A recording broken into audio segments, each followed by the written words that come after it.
រឿងតេមយៈជាដកមានន័យថាសេចក្តីសង្ខេបថាក្នុងការកន្លងហើយមានក្សត្រមួយអង្គព្រះនាមកាសិរាជនិងអគ្គមហេសីព្រះនាមចន្ទាសោយរាជនៅនគរពារាណសីអស់រយៈពេលកន្លងផុតទៅព្រះអង្គពុំមានបុត្រមួយឡើយធ្វើឲ្យអ្នកនគរមានការភ័យខ្លាចបាត់បង់រាជវង្សទើបព្រះអង្គបានឲ្យស្នំ16000និងមហេសីបួងសួងសម្បុត្រដោយអំណាចបារមីនៃការបួងសួងហើយព្រះបាទមន្តរាជជាព្រះបិតានាងចន្ទាជាអ្នកកាន់នៅឱសថទើបព្រះអង្គទទួលបានបុត្រាមួយព្រះអង្គព្រះនាមតេមយៈកាលព្រះពោធិសត្វចម្រើនវ័យបាន1 ខែពួកស្នំបានយកព្រះអង្គទៅគាល់ព្រះរាជានៅទីនាំងវិនិច្ឆ័យទោសចោរ4 នាក់ចោរម្នាក់ត្រូវវាយដោយផ្ដៅខ្វាប់ចោរម្នាក់ដាក់ច្រវាក់ក្នុងពន្ធនាគារចោរម្នាក់ត្រូវសម្លាប់ដោយលំពែងហើយម្នាក់ទៀតដោតឆ្កាងនិងអណ្ដាតក្រោយព្រះសន្នាប់ព្រះរាជក្រោយព្រះសន្តាប់ព្រះរាជកុមារមានការភ័យខ្លាចទើបព្រះបិតាយកព្រះអង្គទៅផ្ដេកក្នុងមហាមន្ទីរក្រោមស្វេតឆ័ត្រនៅពេលឃើញស្វេតឆ័ត្រព្រះពោធិសត្វមានការភ័យខ្លាចដោយយសរញ្ញាណដោយសារការសោយរាជនិងអំពើដែលជានរកបានធ្វើឲ្យព្រះអង្គធ្លាក់ក្នុងឋាននរកអស់រយៈពេល80000 ឆ្នាំក្នុងការនោះមានទេវតារក្សាស្វេតឆ័ត្រដែលជាអតីតមាតាបានបញ្ចេញនៅកាលកិច្ចប្រាប់ព្រះពោធិសត្វដោយឲ្យព្រះអង្គមិនខ្វិនត្រូវធ្វើខ្វិនមិនថ្លង់ត្រូវធ្វើថ្លង់មិនកោត្រូវធ្វើកោតួអ្នកទាំងពួងថាព្រះអង្គល្ងងក៏ដោយចុះនោះព្រះអង្គនឹងបានសេចក្តីចម្រើនដល់ដោយវិធីយ៉ាងនេះព្រះរាជាទ្រង់ជ្រាបថាបុត្រមិនមានចលនាទើបហៅព្រាហ្មណ៍ទាំងឡាយមកជំនុំប៉ុន្តែព្រាហ្មណ៍ទាំងនោះយល់ថាជើងមិនខ្វិនចង្ការមនុស្សក៏មិនកោមែនត្រចៀកមនុស្សថ្លង់ក៏មិនមែនឃើញដូចនេះទើបព្រះអង្គពិសោធន៍ដោយវិធី16ប្រការគឺ1ពិសោធន៍ដោយចំណីអាហារ2ពិសោធន៍ដោយផល្លានុផល3ការពិសោធន៍ដោយគ្រឿងកីឡា5ពិសោធន៍ដោយភ្លើងឆេះផ្ទះ6ការពិសោធន៍ដោយដំរីចុះប្រេង7ការពិសោធន៍ដោយពស់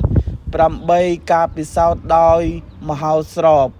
9ការពិសោធន៍ដោយគ្រឿងអាវុធបារាម៉ាណូ10ការពិសោធន៍ដោយសូស័ព្ទត្រៃសង្ឃ11ការពិសោធន៍ដោយសូស័ព្ទស្គរ12ការពិសោធន៍ដោយពន្លឺភ្លើងប្រទីប13ការពិសោធន៍ដោយរុយ14ការពិសោធន៍ដោយគ្រឿងសំអុយ15ការពិសោធន៍ដោយដុតភ្លើងឆ្អើរ16ការពិសោធន៍ដោយមាតុក្រាមគំនិតហើយ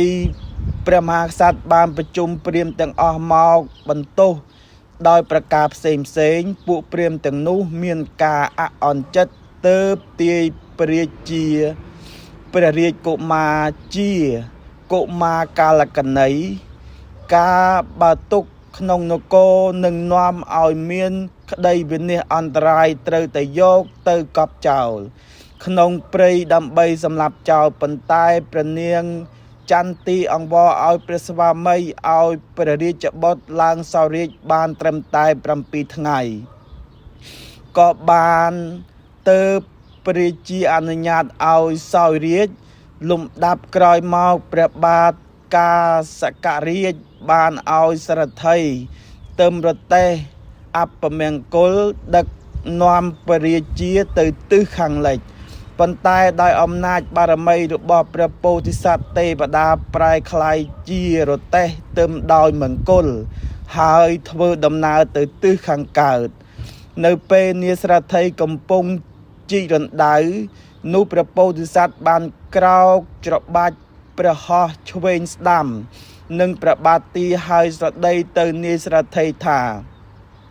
ព្រះអង្គមិនមែនខ្វិនមិនគោមិនថ្លង់ឡើយនាយស្រថីមានការត្រេកអរហើយឲ្យព្រះរាជាទៅនគរវិញតែត្រូវព្រះពោធិសត្វបដិសេធដោយសុខចិត្តនៅក្នុងព្រៃសន្សំកុសលផលបុណ្យជាអ្នកមានព្រហ្មចរិយាធម៌និងចាក់ផុតចេញពីភាពផិតភ័យដោយអំពើនរកនិងរាជសម្បត្តិដោយស្ដាប់បន្ទូលយ៉ាងក្បោះក្បាយនាយស្រថីបានសុំបួសក្នុងព្រះរាជដំណាក់ព្រះអង្គមានបន្ទូលថានាយស្រថីចូលអ្នកប្រគល់រដ្ឋហើយធ្វើឲ្យខ្លួនអស់បំណុលសិនទើបបានសម្រេចបាននៅពុព្វជាព្រោះពុព្វជារមែងសម្រេចដល់បុគ្គលមិនមានបំណុលជាកម្មដែលពួកឥសីសរសើរកាលនោះនាយស្រថីបាននាំដំណឹងទៅដល់ព្រះរាជានិងព្រះមហាសីទើបព្រះអង្គទ្រង់យាងមកទតព្រះរាជបុត្រដោយផ្ទាល់លុះមកដល់ព្រៃព្រះពោធិសត្វធ្វើបដិសណ្ឋារកិច្ចចំពោះមាតាបិតាហើយឲ្យព្រះមាតាបិតាគង់លើស្លឹកឈើដោយសោយ